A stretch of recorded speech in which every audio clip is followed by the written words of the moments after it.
Hi everyone, Drekkie here, and for today's Side-by-Side Sunday, we're doing a comparison between the Blueskysea B1w and the Xiaomi 70mm dashcam.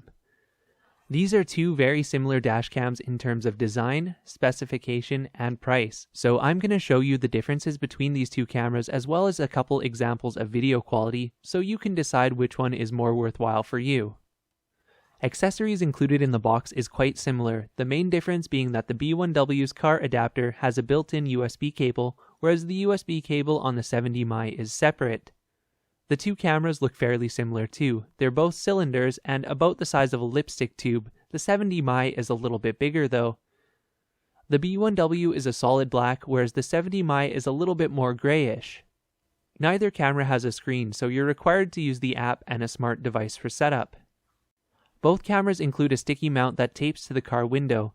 The B1w's mount is a little bit more flush to the window, meaning that there's less reflection and the camera is more firmly mounted, so there's not as much vibration as the 70mm. Once the cameras are mounted in the car, setup is straightforward with both apps offering English instructions. Currently, the 70mm is only available in a Chinese voice control version.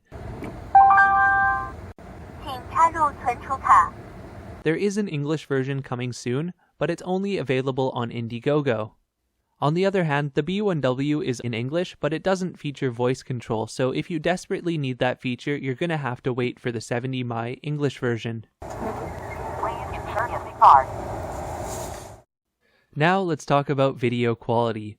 Both of these cameras are based on the same 1080p Sony IMX323 sensor, so they should theoretically have similar performance. However, I noticed that the video quality is quite different between the two cameras. When you see them side by side, the difference isn't as noticeable, so I'll show you one clip and then the other. Let's start with the 70mm here.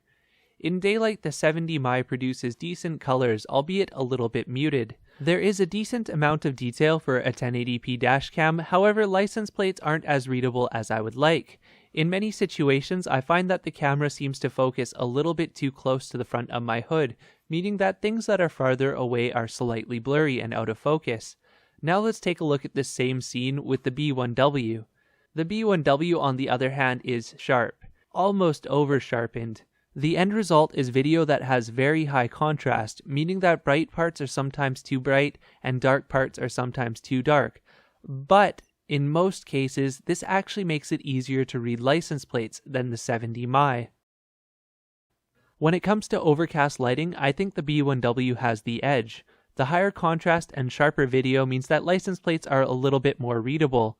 For example, with the 70mm, I could tell the first two letters of this license plate, but I couldn't really read the rest. The B1w, on the other hand, I understood what it was immediately. Oncoming traffic, it's kind of a mixed bag. Sometimes you'll get it and sometimes you don't, but overall, in most situations like this, I find the B1w is more readable.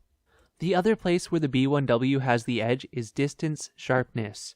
So I noticed that my Xiaomi 70mm seems to be out of focus at a distance, and I mentioned that in the original review. There's a link in the top right if you want to go see that. While the video quality isn't bad and license plates are still readable, it just makes it a little bit harder to read things that are farther than 10 to 15 feet. It seems to be especially pronounced after the camera has warmed up. Since the 70mm is based on a lithium battery, I'm afraid it won't hold up as well as the B1w when it comes to hot or cold temperatures. The B1w is based off of a capacitor instead of a lithium-ion battery, and capacitors have proven more reliable in hot and cold. As well, since they don't wear out as quickly as batteries, they tend to be more reliable over long-term use. That should make the B1w the obvious choice right away, but there's more to it than that in terms of manufacturing quality, in terms of lens quality, in terms of build quality. So it's not as clear-cut as, well, one has a capacitor, one doesn't, so you should buy the one with the capacitor. There are plenty of dashcams based on lithium-ion batteries that do last long-term, and there are also dashcams that are based on capacitors that crap out within a month. So it's really hard to generalize. My recommendation in this case though is for most people to go with the B1w. It's available right now, it's available in English, it has a capacitor, and it's available on Amazon, so that means there are easy returns. Now, don't get me wrong, the 70mm has been a fine camera in the time that I've tested it, and it's available for $15 cheaper, so if you're extremely budget conscious, at $36 this is probably the best camera you're gonna get. It is worth noting that the B1w isn't perfect, and there are a couple situations where it could be improved, most notably with bright backlighting. When there is a very bright light from behind, I find that the camera overexposes a little bit, and that makes it hard to read license plates on white or light colored cars. The other thing about the B1w that could use improvement is the audio. If you have a loud vehicle or you drive with your windows down often, chances are it will be impossible to understand voices in your vehicle. My challenge to you is to watch this video and ignore most of what I said because I'm talking about my personal preferences and what I've noticed in the video quality.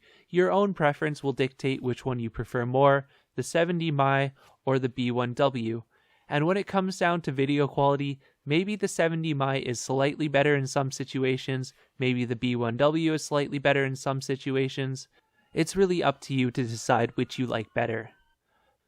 From a pure hardware standpoint though, I'd probably go with the B1w over the 70mm because of the capacitors and because I never had any focus issues with it. Whereas sometimes I just looked at the video on the 70mm and I thought, I really should be able to read that street sign.